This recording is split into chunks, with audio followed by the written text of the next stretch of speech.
जय खानदेश मंडळी, मी आहे तुमची सोनल अहिराव आणि आज मी बनवणार आहे शिवरात्री स्पेशल बटाट्याचा शिरा। सर्वात आधी मी बटाटे जे आहेत ते स्वच्छ पाण्याने धुवून घेतलेले आहेत आणि मोठे बटाटे होते म्हणून मी त्याचे 4 तुकडे करून कुकरमध्ये टाकलेले आहेत। आता टाकून 2 शिट्टी काढून घेणार आहे। आपल्याला जास्त शिट्ट्या घ्यायच्या नाहीत, फक्त 2च शिट्ट्या घ्यायच्या आहेत। आता मी ह्याच्यात पाणी टाकून घेते आणि शिजायला ठेवते। आता दीड ते 2 ग्लास पाणी टाकलेलं आहे। तुम्ही जर हे बटाटे शिजले नसेल तर तुम्ही परत त्याचे 1 किंवा 2 शिट्टी काढू शकतात। माझा हा जो कुकर आहे ना खूप जुना आहे, याच्यात मी 2 शिट्ट्या पण घेतल्यात तरी हे बटाटे एकदम छान शिजले जाणार आहेत, म्हणून मी 2 शिट्ट्या सांगते। बाकी तुमचा कुकर कसं शिजवतो त्या हिशोबाने तुम्ही करू शकतात। त्याची वरची काढून घेतलेली आहे मी। आता हे जे उकळलेले बटाटे जे आहेत ना ते मी छान हे असे बारीक जी किसनी येते त्या किसनीने मी छान असे ग्रेड करून घेणार आहे, जेणेकरून बटाटा जो आहे तो बारीक किसला जाईल।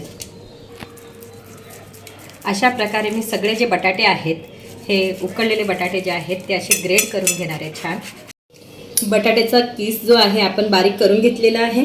आता गॅसवरती मोठी कढई ठेवूया आणि त्याच्यात तूप टाकून घेणार आहे मी। यामध्ये मी आता 1 चमचाभर तूप घातलेला आहे। जे आहे ते पूर्णपणे तूप जे आहे ते पूर्णपणे वितळलेलं आहे।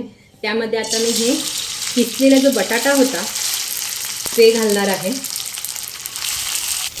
आता याला चांगलं असं मिक्स करून आपण याला कमीत कमी 7 ते 8 मिनिटांसाठी छान शिजू देणार आहोत, चांगलं फ्राय करून घेणार आहोत।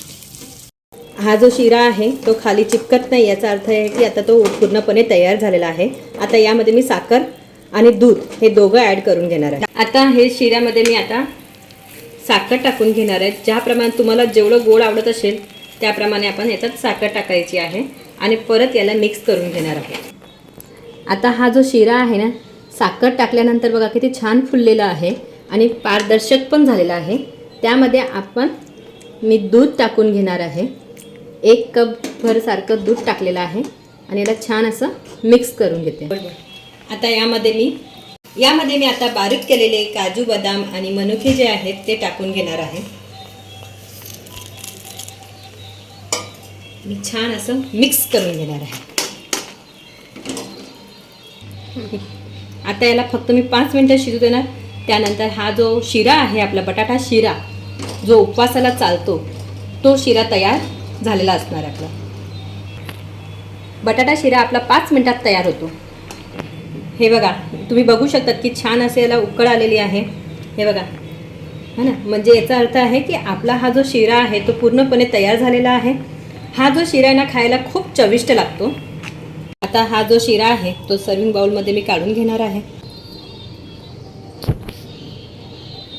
तुम्ही बघू शकतात की किती छान असा हा तयार झालेला आहे। हा जो शिरा आहे ना तो आपण उपासाला खाऊ शकतो आणि झटपट बनणारी रेसिपी आहे। शिरा तुम्ही बघू शकतात की दिसायला किती यम्मी दिसत आहे आणि खायला पण तेवढंच चविष्ट आहे। जर तुम्हाला माझी ही रेसिपी आवडली असेल तर नक्कीच तिला लाईक करा, फॉलो करा, शेअर करा आणि सबस्क्राईब करायला विसरू नका। धन्यवाद।